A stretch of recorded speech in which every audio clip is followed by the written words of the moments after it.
Les explico para los que no tienen contexto. El encuentro convoca a las ponencias, a las experiencias docentes, en tres ejes distintos: el teórico, el de práctica o el de investigación. Y para los que quieren, además, les convocamos a escribir un extenso que vuelve a pasar por un dictamen. Imagínense, ¿no? Pobres, ¿no? Porque pues, haces un esfuerzo y luego todavía hay que volver a hacer otro y no está garantizado que te publiquen. Entonces, lo que vamos a presentar son hoy y mañana vamos a presentar, o sea, es decir, es el preestreno. Se liberan la tercera y cuarta semana de este mes. Lo que será nuestro tercer libro del resultado del tercer encuentro, que se llamará Compartir y colaborar en la emergencia educativa. Y para esto hemos invitado a dos apreciadas colegas, parte del grupo chat, esta cosa que convoca a estas sesiones de trabajo. Bueno, les voy a cambiar de cuadro, déjenme, ahí está, muy bien. Entonces, por un lado tenemos a Alicia Flores, que es licenciada en Psicología por la Benemérita Universidad Autónoma de Puebla. Noten además la gesticulización, porque es Benemérita, entonces, no te estabas escuchando, Alicia. Sí, es Benemérita. Sí, lo sé. Y además de, ¿cuántas veces heroica? Puebla, bueno, depende de cómo le contamos, pero si el 5 de mayo, exacto, con todo cariño. Exacto. O sea, Puebla, digamos, es una parte importante para los que nos siguen en el resto de Latinoamérica.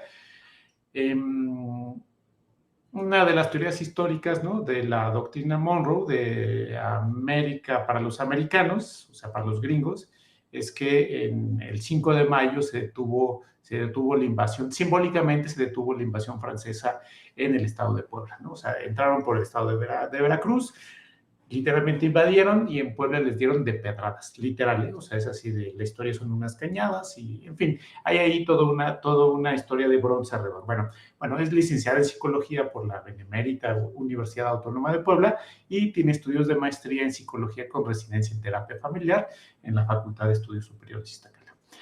También me acompaña Edith González. Ella es licenciada por la UNAM, ¿no? Aquí en la FES Iztacala, y maestra en docencia para la educación media superior, de una cosa que se le llama MADES, que quiere decir Maestría en Docencia de Educación Media Superior, ¿no? Les decía, ambas son miembros de la comunidad de habilidades de tecnología, del grupo chat. Pues bienvenidas, en realidad me da gusto. Antes de pedirles sus opiniones respecto a la compilación de estos textos, pues les voy a dar más contexto todavía de qué estamos hablando. Entonces les decía que se convocan las comunicaciones, lo que tenemos son estos segmentos de media hora para presentar. Y es bien emocionante porque como ustedes lo ven, cada segmento de comunicación, cada media hora, en realidad va reflejando el corrimiento histórico de la tecnología, sobre todo porque ahora es muy convulso. Es decir, nosotros iniciamos con nuestro primer encuentro en línea, no lo inventamos en el proceso. Somos un grupo de profesoras y profesores que nos dedicamos a la virtualidad y para nosotros era muy natural convocar en línea. Convocamos el primero. Convocamos el segundo. El primero fue mediación tecnológica, porque pues, es el tema del grupo, ¿no? El segundo, así todos bien lindas y lindos, ¿no? Decimos, bueno, ¿de qué lo vamos a dedicar? Pues a la ciudadanía digital, ¿no? Y ahí nos tienen buscando ponentes para que hablemos de ciudadanía digital y nos declaran la emergencia sanitaria. Y entonces, pues imagínense que se transforma el discurso, porque literalmente fue, o sea, el cierre de las ponencias sí alcanzó a modificar totalmente la línea de discursiva, ¿no?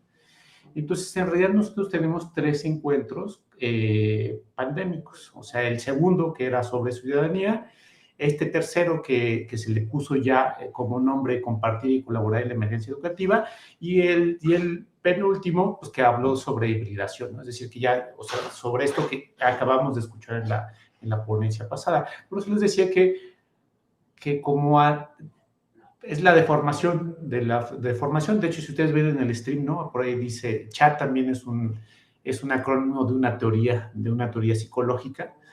Si uno hiciera un análisis histórico, ¿no? de cómo va el discurso en las ponencias, uno podría irlo viendo libro por libro. Lo que nos convoca acá, voy a cerrar mi ventana porque con el viento empezar a sonar. Ahí está. Lo que nos convoca acá entonces es la compilación de los extensos de lo que es el tercer libro que se llamará, déjenme ver si es no, esta no es. Oye, estoy intentando compartirles, pero tengo muchas ventanas Es abiertas. compartir y colaborar en la emergencia educativa. Sí, en realidad no, lo que quiero es esto. Mostrarles esto, que en realidad es el índice de contenidos. Lo que tenemos son, bueno, un libro que se llama Compartir y colaborar en la emergencia educativa, que literalmente es el nombre, o sea, lo que decidimos es, las actas se llaman actas del tercer encuentro en línea, y las compilaciones del libro, es decir, los extensos, se llaman como el tema del encuentro, ¿no? En este caso, compartir y colaborar en la emergencia educativa, y lo que tenemos son una serie de textos, ¿no? Una serie de textos segmentados en 3 partes, que son las partes del encuentro. La primera parte, las disertaciones teóricas; la segunda parte, las de investigación; y las últimas de práctica, ¿no? ¿Por qué hacemos esto? Porque nos reconocemos como docentes y sabemos muy bien que la vida se nos va entre intentar hacer investigación, ¿no? De esta mucho más flexible, mucho más cercana a la acción, pero también, ¿no? Quisimos dar un espacio para reflexionar sobre la práctica, que es una parte muy importante, y que de hecho sobre esa se construye la teoría psicológica educativa, ¿no? O sea, yo sé que se van a ofender algunos de los investigadores que nos acompañan acá en el flujo web, ¿no? Y en el canal de Telegram, pero pues sí, nosotros investigamos, pero en realidad los docentes hacen docencia, y sobre la docencia misma van inventando, como lo vemos en los bloques iniciales, donde uno ve que pues no están consultando a los grandes teóricos de Oxford, ni de Harvard, ni de el CINDESTAF, ni de la FES Iztacala, ¿no? Sino lo que hacen es, pues sobre la práctica misma van reflexionando, y lo que quisimos es oficializarlo y dejarlo. Y entonces, lo que tenemos es un índice que va, por ejemplo, de reflexiones de la comunidad de indagación, diálogos y narrativas, ¿no? Reflexiones sobre lo que quiere decir la formación digital de ciertos perfiles de ingenieros, ¿no? La identidad educativa frente a lo digital, y luego ya pasamos a la investigación, ¿no? Y ahí ya se ve, por ejemplo, cómo estaba lo del COVID, ¿no? Porque pues ya estaba crisis educativa al margen de la pandemia, antecedentes, causantes y actualidad. Luego tenemos ya discursos sobre recursos educativos. Ojo, decía que podemos hacer un planteamiento histórico porque hay autores recurrentes, entonces uno puede ver cómo van modificando su propio discurso alrededor de los textos. Luego tenemos uno de desigualdades educativas en TIC, ¿no? Nos podemos ir al apartado de práctica. Pues ya hay algo sobre aprendizaje basado en proyectos, modelos de emprendimiento, unas cosas mucho más del lado de la cultura libre sobre editar Wikipedia, usos de herramientas digitales, ¿no? Y también tenemos siempre, bueno, no siempre, pero desde hace 3 encuentros, tenemos una pequeña aportación sobre género, ¿no? Que eso es lo que me parece relevante. Saludos a nuestros colegas brasileños que andan siempre reflexionando sobre género, lo cual está muy bien, y que en este caso sí hubo extenso de esto. Este es el marco general de lo que será la compilación del libro, ¿no? Compartir y colaborar en la emergencia educativa. Básicamente es eso, recoge las disertaciones en extenso de lo que fue, en este caso, nuestro tercer encuentro en línea. Entonces, ya con este marco general, yo quisiera invitar primero a Alicia, para que inicie sus planteamientos iniciales respecto a lo que leyó, ¿no? A lo que pudo abordar, y una vez terminando Alicia, Edith, y entonces comenzamos una charla alrededor de estos textos. Pues muchas gracias para empezar por la invitación.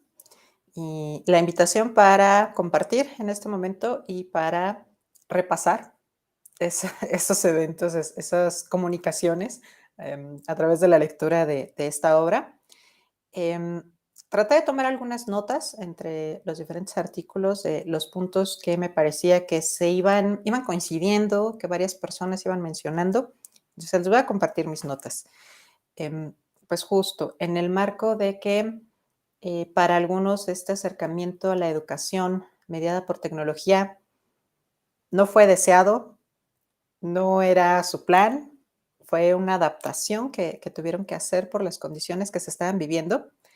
Algo que me pareció muy significativo es que cuando en los artículos empezaban a mencionar las sesiones síncronas, la posibilidad de usar estas herramientas, Meet, Zoom, poder acordar estos encuentros sincrónicos con los estudiantes, me parece, y esta es la parte en que reconozco que puede ser muy mi interpretación, es que hay una insistencia en aprovechar ese momento, en que pareciera que eso es un encuentro, una interacción que nos acerca tanto a las relaciones cara a cara dentro de un salón que de alguna forma se destaca, ¿no? Esta oportunidad de poder estar en el mismo espacio, aunque sea en cámara, aunque sea cada quien desde sus casas, pero hay alrededor de aprovechar este momento, planeación de las sesiones, que sí es diferente, pero además lleva y lo vinculo un poco con el tema de este año, lleva este impacto emocional, esta urgencia personal de los docentes, de los investigadores que hicieron estas contribuciones a la obra, de aprovechar ese espacio con alumnos y alumnas.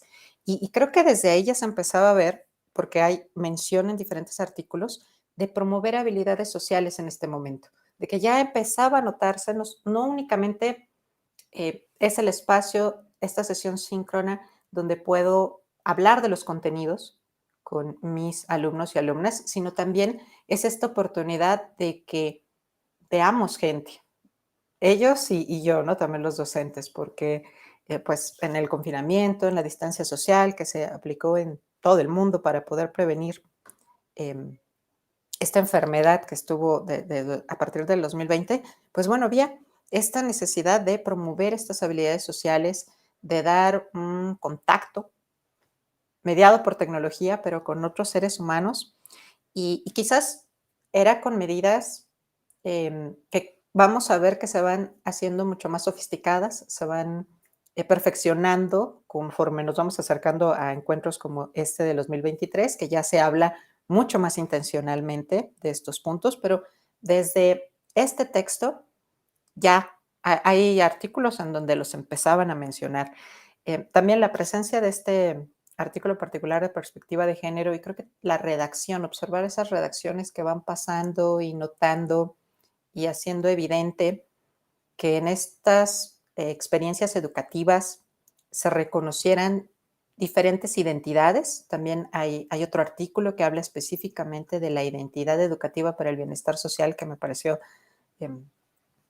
relevante hablar de el reconocimiento de todas y todos los participantes en las acciones educativas, pero también cuando los textos o los autores estaban desarrollados en el contexto universitario, en el desarrollo de profesionales, con esta conciencia de eh, cómo tratar a los demás, cómo tener, inclusive se destacan, me parece, los principios éticos. Hay varias menciones sobre no discriminación mientras estamos en la acción educativa, porque mediarse por tecnología, a veces escoger un medio, escoger un recurso, hace que unas personas puedan participar con más facilidad que otras, pero también en las incursiones, proyectos, hay algunas experiencias que hablan de cómo desarrollar prácticas, planear las prácticas, aunque quizás probablemente ya no se realizaron, sino todo quedó en diseño por las condiciones en las que estábamos, pero hay esta mención de toma en cuenta a los demás, toma en cuenta estas diferencias sociales que ahorita están resaltando por lo que estamos viviendo y tiene una práctica profesional con responsabilidad social. Eso creo que también es un punto que entre los diferentes autores y autoras, y más allá del área de conocimiento desde donde estaban hablando, hablaban de esta responsabilidad social. ¿Cómo puedes aprovechar esto que estás aprendiendo? Tú te estás acercando al conocimiento y cómo lo vas a usar para apoyar a otros y a otras. Y bueno, había también en diferentes menciones, sobre todo en aquellos textos, porque hay algunos que enfatizan la evaluación del desempeño. Eso sigue siendo una preocupación más allá de la modalidad, ¿no? Estemos hablando de cara a cara, estemos hablando de sistemas híbridos, estamos hablando de sistemas en línea. Nos preocupa saber y lo que se está enseñando si se está aprendiendo y lo que se suponía que se tiene que aprender es significativo.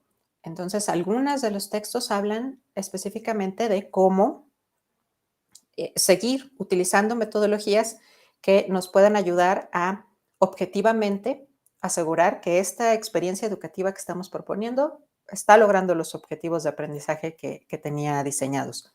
Pero ahora en medio de una situación adversa, de una situación en donde cada quien está desde casa, creo que esa parte también es interesante cómo vemos los primeros intentos, las primeras medidas que se tomaron y hay esta flexibilidad para que también se hable de, tenemos resultados, ¿no? Esto quizás en las conclusiones dicen, sí se logró, pero además hay que tomar en cuenta el ritmo que pueden tener los alumnos y alumnas y que ahorita no podemos esperar resultados iguales que cuando estábamos en el aula cara a cara, que cuando todos estábamos en este mismo espacio, probablemente ahorita encontremos un ritmo diferente y me parece que entre líneas se distingue no verlo como algo disminuido, solo diferente. Esa parte en las redacciones me parece muy interesante porque tendemos a esta comparación y quienes ya estamos trabajando en línea creo que nos encontramos con eso.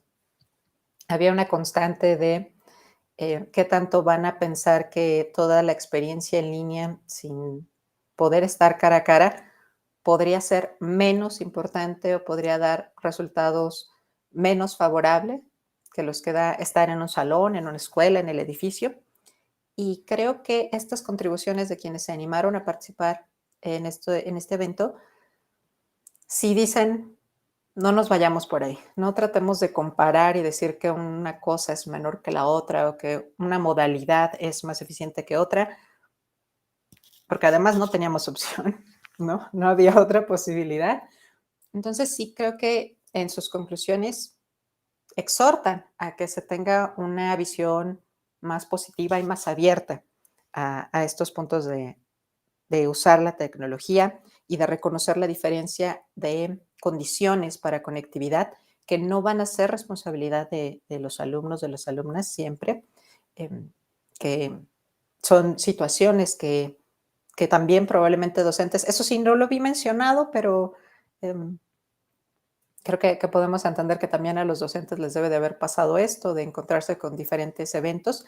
Hay menciones en diferentes artículos de cómo en una casa se tiene que trabajar con una computadora para todos, ¿no? Para padres, madres que trabajaban a distancia, para hijos en diferentes niveles educativos y pues estar ahí haciendo malabares para poder lograr todo con un solo equipo, con los teléfonos celulares, tratando de entender diapositivas de los docentes en una pantallita del celular.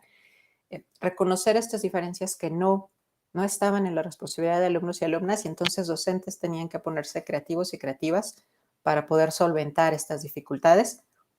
No lo mencionan ahí, pero creo que nos pueden dejar la invitación a pensar, seguro docentes les pasaba lo mismo, hacían estas presentaciones en sus celulares a veces porque la computadora la podían tener sus hijos o algún otro integrante de la familia, porque esas condiciones pues ahí estaban flotando en el aire, pero hay un reconocimiento a través de diferentes artículos de tener cuidado con estas diferencias de condiciones sociales y económicas que podrían dificultar este trabajo educativo mediado por tecnología. Pues hasta aquí mis primeras notas, tampoco quiero agotarlas todas porque si no, no voy a saber qué decir en más momentos que ahorita vamos a compartir. Yo me encargo de que haya tema de conversación, así que ese es mi trabajo. Muy bien, gracias Alicia. Vamos a darle turno a Edith. nos vaya contando cuáles son sus impresiones de estos textos. Pues bueno, buenas tardes ya a todos. Igualmente, gracias por la invitación. Yo estuve leyendo la compilación en este libro y si tuviera que hacer una analogía, es como, por lo que comentaba el doctor Alejandro en un inicio, esto de que es una línea, ¿no? Se puede hacer un histórico. Haciendo una analogía, pensaba yo en los geólogos que ven en las capas de la Tierra, aquí cayó el meteorito. Entonces, este libro podría ser, dentro de este histórico que tiene este encuentro, algo parecido, porque teníamos un año ya de confinamiento. Y esto permitió, hay dos ejes, uno es los docentes que hicieron, que experimentaron, que investigaron, que hicieron todo un trabajo de prácticas, de implementaciones, pero también está esta parte de la investigación, investigadores.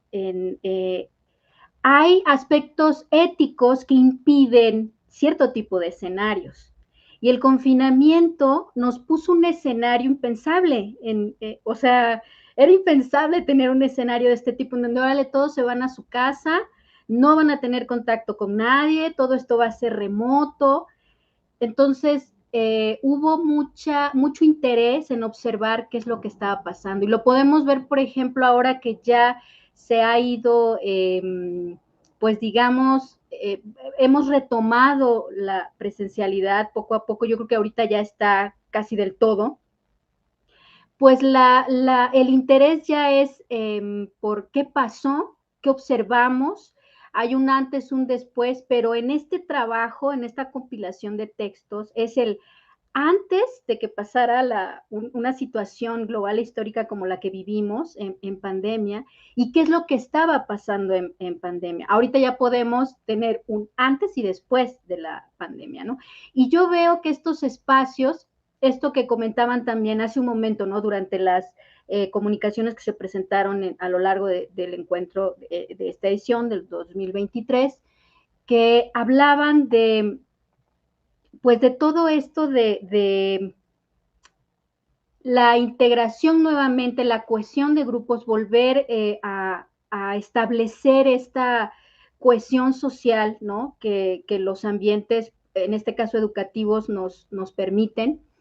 Encontré que también la pandemia, y se ve en esta compilación de textos, fue también un espacio de mucha introspección, ¿no? Estábamos en el aislamiento, procurando pues sobrevivir en el sentido, tanto en lo educativo, también como en el sentido meramente práctico, ¿no? Fue una pandemia que trajo se llevó consigo muchísimas cosas, pero encuentro que en las disertaciones teóricas, por ejemplo, en este libro, pues fueron mucho menos que las investigaciones y el trabajo de práctica, a pesar de las dificultades que pudiera presentar esto de no tener a las poblaciones concentradas, ¿no? En ambientes. Esto también de empujar a docentes. Por un lado, los investigadores tuvieron este escenario que éticamente hubiera sido impensable tenerlo. En el caso de los docentes, hubo docentes que en ese momento pues estaban muy alejados de las tecnologías, ¿no? Entonces fue la oportunidad, quizá la oportunidad desde las instituciones para los docentes fue, y lo han manifestado, y en los trabajos de este libro se manifiesta así, que fue caótico, que fue estresante. Otros comparten situaciones o prácticas pues exitosas en donde descubrieron y emocionados comparten sus hallazgos sobre implementaciones, ¿no? En donde la tecnología tenía que ver. Este primer contacto, muchos refieren a este primer contacto. Entonces hubo cuatro, en este libro hay 4 disertaciones contra 6 investigaciones y 6 trabajos de práctica. Entonces realmente lo que uno puede encontrar en este libro sí son estas disertaciones teóricas que aportan muchísimo, ¿no? Aquí está el eje que se mencionaba en un inicio, que tiene que ver con una expresión de género en la cibercultura, que es un trabajo de Brasil, diálogos y narrativas en la red. Y hay trabajos interesantes como esto de la propuesta de un ingeniero social de la digitalidad, ¿no? Vemos estas propuestas que quizá en otro momento pues no hubieran emergido, vaya. También habla en estas disertaciones sobre las TIC en la enseñanza de los estudios críticos del derecho. No sé, quizás sea mi percepción, un área profesional que no está muy cercana a esto de la digitalidad, al menos en la experiencia que yo llevo, en el tiempo que yo llevo siguiendo este encuentro, sobre los trabajos presentados, ¿no? en esta disciplina que es el derecho. Entonces, es interesante ver la compilación que se hicieron sobre las disertaciones teóricas y también, tanto en las investigaciones como en el trabajo de prácticas, hablan de esto que comentaba la profesora Alicia, que es sobre lo que significó la crisis educativa, pero también voltear a ver un tema pendiente que la pandemia trajo de una manera brutal para muchos, que es la brecha digital y las desigualdades que existen actualmente, ¿no? Que impidieron que todos tuvieran las mismas oportunidades para esta migración, ¿no? Las oportunidades que ofrecían con continuar con estos procesos de enseñanza-aprendizaje con la migración de la presencialidad a los ambientes virtuales, ¿no? Y me pareció algo que aunque sí se toca y se ha tocado a lo largo del desarrollo de estos encuentros en chat, creo que aquí le dan un énfasis mucho más social, hablan de políticas, hablan de propuestas, no meramente la brecha digital en el impacto que tiene en los procesos de enseñanza y aprendizaje, ¿no? Sino incluso por ahí en un trabajo de prácticas hablaban de derechos humanos, ¿no? Que tiene que ver con esto que la brecha digital se supone que está comprometido, ¿no? Al reducirla y todo lo que esto significa, no solamente el acceso a Internet, sino el acceso a dispositivos con los cuales se pueda tener el acceso a Internet. Entonces, esto de manera general es lo que ahorita para comenzar puedo comentar al respecto. Ya la profesora Alicia estuvo hablando sobre estos aspectos de manera más detallada, pero yo lo vi así como en el histórico de este libro específicamente ya a un año del confinamiento es realmente un material muy valioso para la docencia y para la investigación en educación y esto de las tecnologías. Bueno, me alegra que Edith lo vea con ojos de psicóloga cultural. Tal vez no lo sabe, pero se ha transformado, ¿no? De psicóloga de la evaluación a una cosa más interesante, más cercana a los procesos culturales educativos. Sí, yo comparto esto. O sea, les decía, yo iniciaba así el planteamiento, que este tercer libro claramente, ¿no? Claramente sí es una buena fotografía de qué sucedía en una muestra pequeñita, pero de nuestros apreciables colegas del encuentro, ¿no? O sea, es decir, cómo estábamos todos en la reflexión. A mí no deja de maravillarme la distancia que hay entre un docente que se dedica a la virtualidad frente a un docente que se dedica exclusivamente a la virtualidad, frente a un docente que se dedica exclusivamente a la presencialidad. ¿Por qué lo digo? Lo voy a decir porque además ya está fijado en muchos videos, ¿no?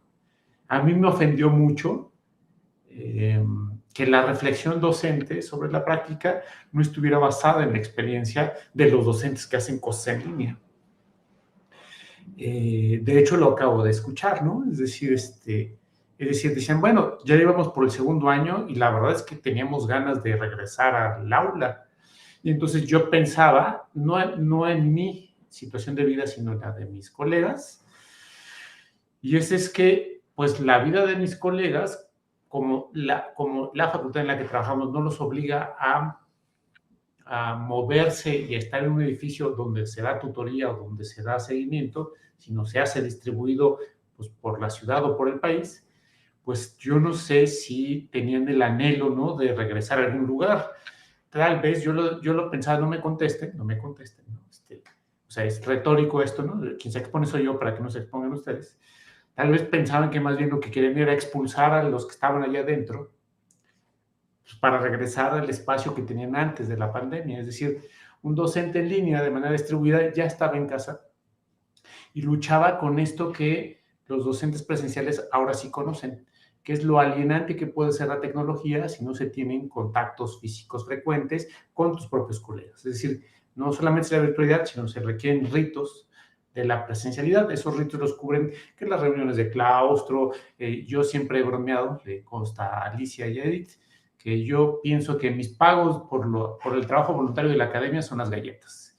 Y como ahora en las reuniones virtuales no hay galletas, perdón, yo ya no voy a las reuniones virtuales, ¿no? Es decir, a mí me pagaban con galletas y café, y como ya no hay, entonces digo, así ya no me gusta, ¿no? Pero ¿por qué lo digo? Porque sí creo que se ve que hay una reflexión forzada, pero hay una reflexión. Es decir, me parece sorprendente que por muchos años, pues yo vi pasar administraciones y administraciones de universidades, en plural, haciendo unos esfuerzos, haciendo unos esfuerzos impresionantes, ¿no?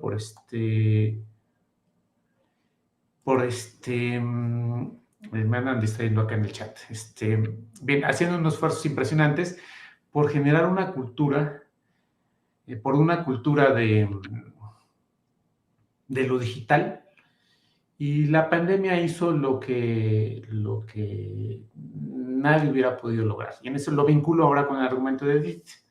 Efectivamente, nadie era tan perverso como Watson y Reiner. Para los que no están enculturados, en los estudios clásicos de la psicología científica tenemos el caso del pequeño Albert, ¿no? Que es una cosa horrible que solamente se pudo hacer hace 100 años, ¿no?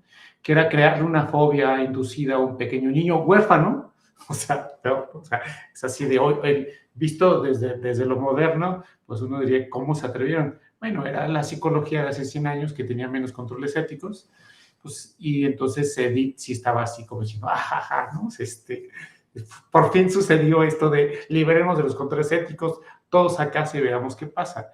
Entonces, lo que se ve aquí es esa reflexión de irte a casa, pero ojo, con unos privilegios. Sí, sí, el cuestionamiento es qué tantos privilegios tenías, pero si tienes acceso a Internet, perdón, pero ya vives en cierto rango de privilegios, es decir, ya hay cierto estado de bienestar, ¿no? Porque implica que hay telefonía, implica que hay luz, implica que hay servicio, en fin. O sea, hay una serie de reflexiones sobre qué es injusto, pero la verdad es que hace 20 años, cuando yo intenté con un colega hacer nuestra primera clase en línea en esta universidad, no pudimos, porque efectivamente era cosa de privilegiados, ¿no? Tener una computadora en casa y tener acceso a Internet. En ese entonces la universidad daba los accesos a Internet, ¿no? Se los daba a los estudiantes, pero ellos no lo sabían y no tenían máquina.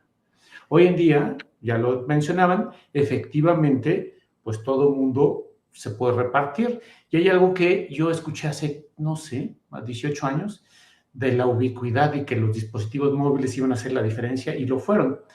En la charla abierta del día lunes, nuestro moderador, Víctor Martínez, literalmente se citaba en primera persona y decía, pues yo en este estudio, decía, esto es un cuarto donde hay un librero, y se convirtió en estudio. En este estudio yo tomaba clases con mi hijo mientras daba clase. O sea, es decir, hubo un espacio donde convergen todos, ¿no? Y decía, pues nos teníamos que aguantar porque él estaba escuchando su clase mientras yo estaba dando clase, en simultáneo, ¿no?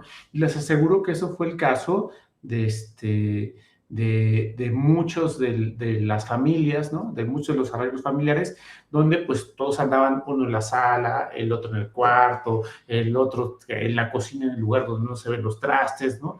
Es decir, en esto de repartirse por la casa, ¿no? Y crearse zonas, pues para poder afrontar la digitalidad. Pero lo sorprendente es que se pudo. Es decir, lo que quiero yo señalar es que hay una crítica respecto a que era desigual, pero se pudo. Que eso no hay que señalarlo, que era impensable hace 15 años. O sea, de verdad no había condiciones para que este gran experimento de Albert, ¿no? De váyanse a casa, sucediera bajo estas cosas. Voy a hacer un paréntesis en mi reflexión. Me preguntan misteriosamente, ¿no? Que están preguntando dónde se adquiere el libro. Bueno, les cuento que los liberamos en abierto y si quieren donar, ¿no? Nos dedicamos a la venta de libros, se puede imprimir bajo demanda o se puede comprar el digital. Es decir, el libro está acceso abierto, estará acceso abierto en 3 semanas. Se hace en el sitio de la comunidad chat, entran a chat.estacala.unam.mx, diagonal libros y actas, y ahí van a encontrar las actas anteriores, bueno, las actas y los libros anteriores. Pero si quieren eso, donar para que compremos un micrófono, para que compremos unas cosas esas, pues adquieren el libro, ¿no? Es decir, en realidad no es un negocio, los liberamos en abierto, son de acceso abierto, tienen una licencia Commons igual de restrictiva que la que tenemos ahorita en el flujo web. Es una manera indirecta de ayudar. Si la otra es, ya aprovechando el comercial, pues con muchos bustos parlantes, ¿no? Y manos, ¿no? Que ayudar durante la organización del encuentro, que eso es como importante. Bueno, ok, recuerden que lo hacemos profesores voluntarios. Nadie está ganando un solo centavo con esto, ¿no? Entonces, es importante tenerlo. Todo este esfuerzo de convocar, organizar, ¿no? Lo hacemos, eso, de manera voluntaria. Entonces, pues, les avisaremos vía el grupo cuando liberemos, ¿no? Bien, dice Rosángela que si le repetimos, pero ahí está, Isela ya nos hizo favor de compartir la página. Ahí está la pantalla, la pestaña de libros, ¿no? Y ahí los pueden ir consultando. Ya tenemos algunos, Ya tenemos algunos, iniciando por uno que se llamó Edusol, que fue el último encuentro de lo que se llamó el encuentro de cultura y software libre. Era un encuentro muy militante, y el último encuentro sirvió como para ir prediseñando lo que iba a ser después el encuentro en línea chat, ¿no? Que ya es mucho más general, ya no se pone todo punk porque usemos cosas libres y que no mencionen a Microsoft porque esa cosa es del demonio y que no estemos alimentando a las inteligencias artificiales. Es mucho más amable, y lo que hemos querido hacer es un encuentro que vaya modelando usos, ¿no? Entonces, si se fijan, incentivamos la conversación por el chat. A mí me gustaría que conversaran más en el chat, no solamente que preguntaran, sino que estuvieran reflexionando de manera aparentemente informal, pero ojo, toda reflexión cuenta, ¿no? Porque es finalmente disciplinar. Bueno, bien, ahí están las compilaciones, habrá más, ¿no? Ahorita están ya las de las actas de todos los años, y la última de este mes, bueno, la penúltima y la última, liberamos estos 2 libros, el de hoy y el de día de mañana. Bueno, regresaba a las reflexiones, ¿no? Bien, entonces el primer contacto fue eso, o sea, forzado, ¿no? O sea, de repente se van para allá y entonces lo que hacen es reflexionan. A mí me sorprende cómo en nuestro segundo libro se colaron las reflexiones de 15 minutos. Recordarán esos artículos que se publicaron, incluyendo nuestros extensos en libro, de reflexiones sobre la pandemia, ¿no? Y llevábamos un mes, o sea, ni siquiera todavía alcanzamos a ver la magnitud de lo que iba a ser esto, ¿no? Y ya había publicaciones. Me da culpa porque incluyen nuestras compilaciones de libro, que incluyen 12, o sea, de personas que acá no, acá ya se ve ahora sí esta reflexión de a un año, ¿no? Diciendo que, bueno, entonces me detengo aquí un momento para preguntarles, ¿no? Sobre lo que yo quería poner sobre la mesa. Pues las dos se han dedicado a los espacios presenciales y en línea, ¿no? Y creo que a vistas de lo que se lee en estos textos, ¿ustedes qué opinan sobre esto, ¿no? De ver estos distintos modos de afrontar la pandemia y lo tecnológico, ¿no? En su experiencia personal frente a los textos, ¿no? Pues Alicia primero, que De acuerdo. Pues estaba escuchando el planteamiento del contexto que nos dabas, y me parece que de repente es visibilizar lo que a mí me resulta más significativo de toda esta experiencia y de lo que se nota en algunas de las aportaciones de los eventos de estos años, y en específicamente del libro del que estamos hablando ahora.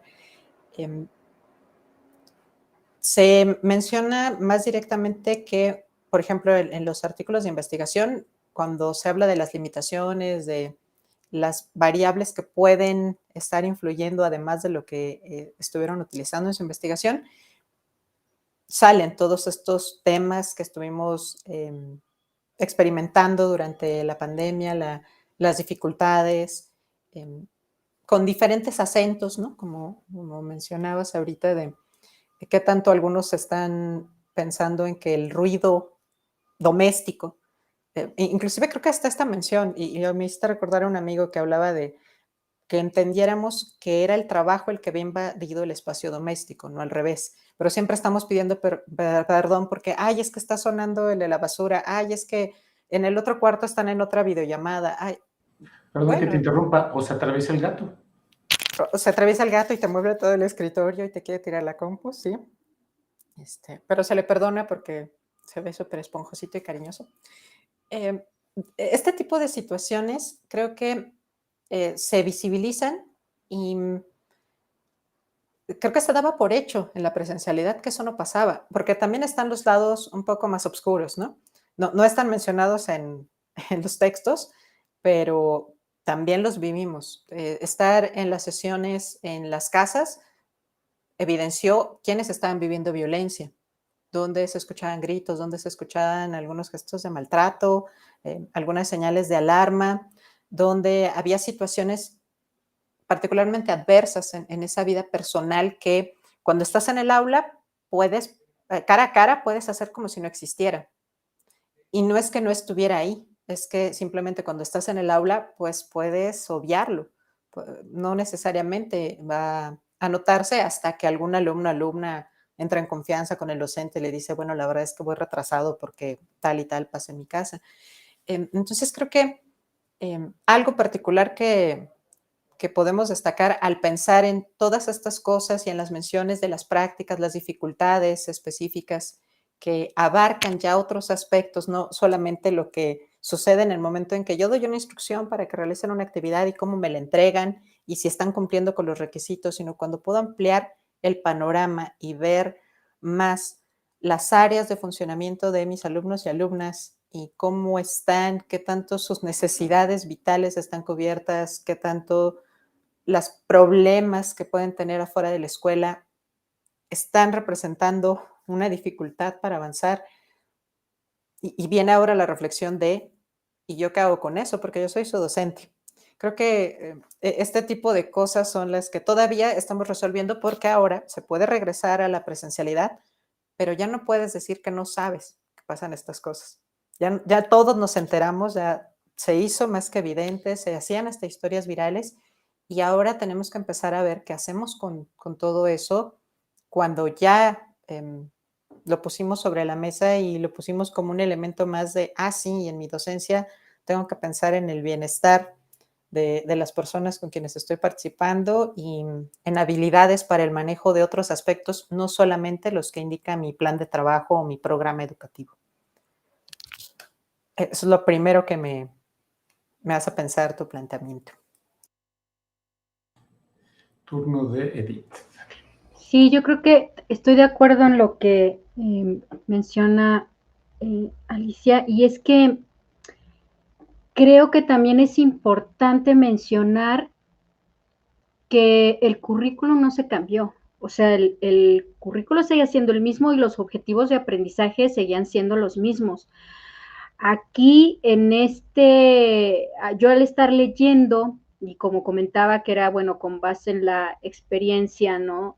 Yo veía así como, uno está más familiarizado por la modalidad en la que pues está acostumbrado a trabajar en esto de la sincronicidad, de manera síncrona, ¿no? Actividades o recursos o formas, estrategias, pero al leer no solo lo que sucedía aquí en México y en distintos niveles educativos, hay un reporte ahí, no recuerdo si es un reporte práctica, no, una investigación en una escuela primaria en Michoacán, no solamente del país, sino esto de distintos niveles educativos, de forzar, porque esa es la palabra, cómo alcanzar, cómo cubrir este currículo, porque pues está pensado para la presencialidad en la mayoría de los trabajos que se compilan en este libro, y cuáles estrategias implementaron, y los docentes pues reportan estas prácticas con la preocupación de evaluar, ¿no?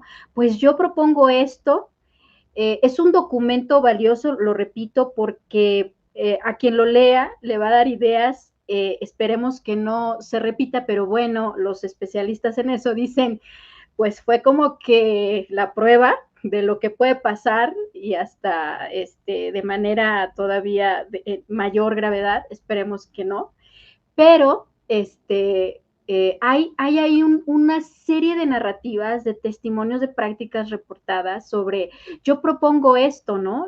Y los resultados fueron estos y dejan entrever lo que pudieran cambiar, lo que se pudiera mejorar. Entonces, ¿cómo decirlo? Mi impresión al leer esto ya actualmente en este instante que estamos ya viviendo, lo veo como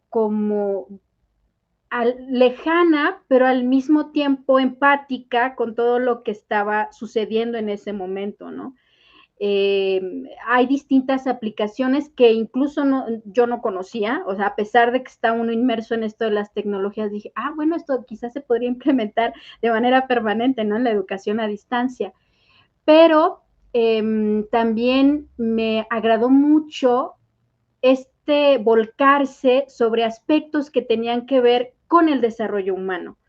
Vi un trabajo que hablaba sobre esto de la conciencia sobre el clima en estudiantes de nivel medio superior aquí en México, con muy buenos resultados. Se lograron varios productos y se lograron consolidar aprendizajes y conciencia, según este reporte práctica, sobre la conciencia y la responsabilidad que los estudiantes percibieron sobre la acción climática en un proyecto. Y recordaba todo esto que sucedía durante la pandemia, en donde, las playas se limpiaron, los ríos ahora son cristalinas, ¿no?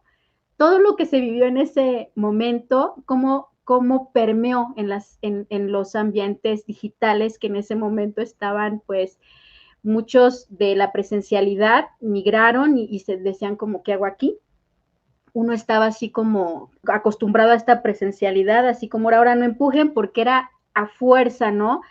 Esto de las conexiones, a veces estaban 2, 3 personas conectadas sobre la misma red en casa, fallaban, se caían, estaban lentos, y entonces uno calculaba sobre esto de la conexión, bueno, si hay que conseguir o contratar un plan mayor, y yo pensaba en los estudiantes que a pesar de que estaban en la modalidad a distancia, también tenían esta situación, porque eran padres de familia, porque los hijos también se habían metido ahí en casa a llevar sus clases en línea.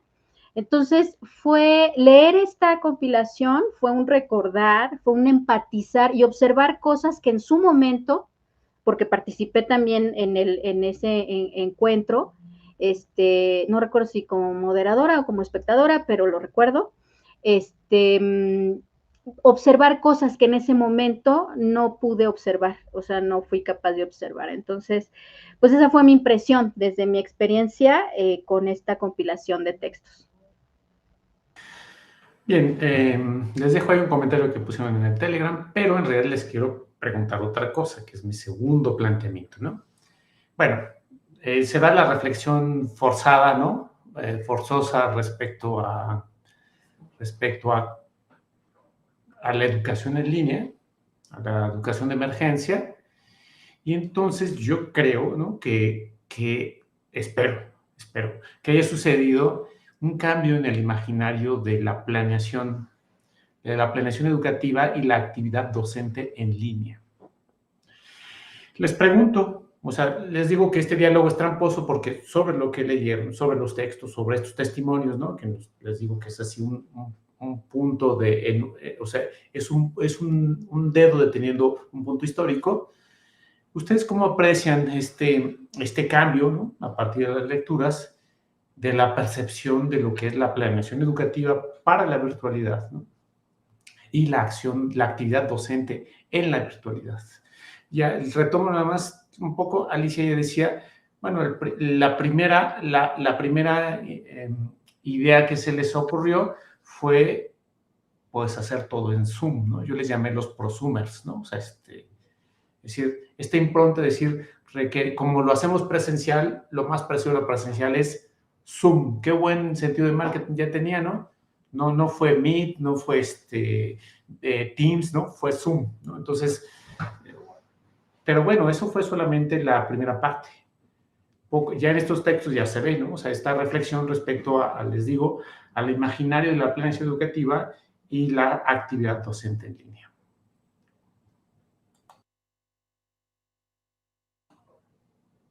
Sí, primero Alicia, después Edith.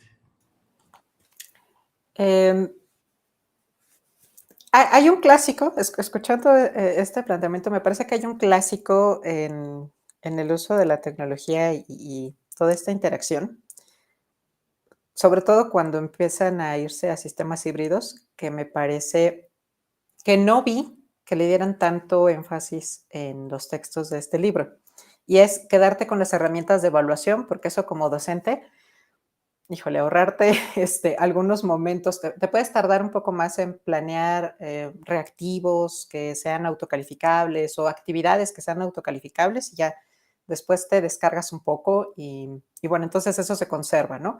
Me parece que es algo que se ve en otros escenarios que hablan de ya el regreso a la presencialidad y pues, pero me quedo con mis exámenes en línea porque pues es mejor que estarme llevando las hojas y el rollo de estarles calificando. Esa herramienta me encantó. Algo que me parece que es interesante de estos textos es que sí los autores y autoras, y no sé si haya sido el azar, de que fueron quienes se interesaron en el extenso, hablan de estas herramientas que utilizaron que permitieron interacción entre los alumnos. Me estaba acordando en específico, creo que es el texto de modelos de emprendimiento informático, que habla de unos tours digitales de los proyectos de los alumnos y alumnas. Y bueno, no lo dice el texto, eso de parte yo la añado, que probablemente eso lo hacían en una exposición, en auditorio, juntar a todos los alumnos para sus proyectos finales y dijeron, bueno, pues no los podemos juntar porque contagiosos, entonces, ¿qué tal que hacemos tours digitales? Y creo que ese tipo de traslados a experiencias, pero que de alguna forma te puedan permitir ver el trabajo de los alumnos que se desplieguen o pensaría también en este otro artículo sobre editar Wikipedia, que va también como en esa línea de, bueno, pues ya estamos todos encerrados en casa, ya estamos todos obligados a usar la computadora y ¿qué más podemos hacer? ¿No? Creo que lleva mucho también, por ejemplo, ese de editar Wikipedia, lleva mucho también la agencia personal de los docentes, de que a lo mejor hay temas en donde quieren eh, invitar a los alumnos y alumnas a que cooperen y que al final todos nos vamos a beneficiar. Qué bueno que hagan esas ediciones de Wikipedia. Se agradece que agreguen datos verídicos para todos y todas. Y creo que ese tipo de herramientas son las que probablemente sobrevivan, porque si ya no necesito usar Zoom porque ya los puedo ver cara a cara, pero a lo mejor hay estas otras cosas que sí podemos hacer entre las sesiones cara a cara y que no sean solamente entregar trabajos en papel o mandarme el archivo, sino más experiencias entre alumnos y alumnos. Creo que por ahí podría ser que se pueda atender y hay algunas experiencias en estos textos que me dejan con esa posibilidad, con esa apuesta de que sean más interactivos y más de establecer experiencias grupales, de decir, esto, hasta pensaba un poco en la analogía de cuando hacen esta anécdota de, ese edificio que ves, yo ayudé a construirlo, pues esa página de Wikipedia, yo ayudé a que este dato, ya lo borraron porque alguien más encontró una versión más actual, pero yo estuve detrás de esta información y creo que es otra forma de interactuar con el mundo y con las experiencias educativas.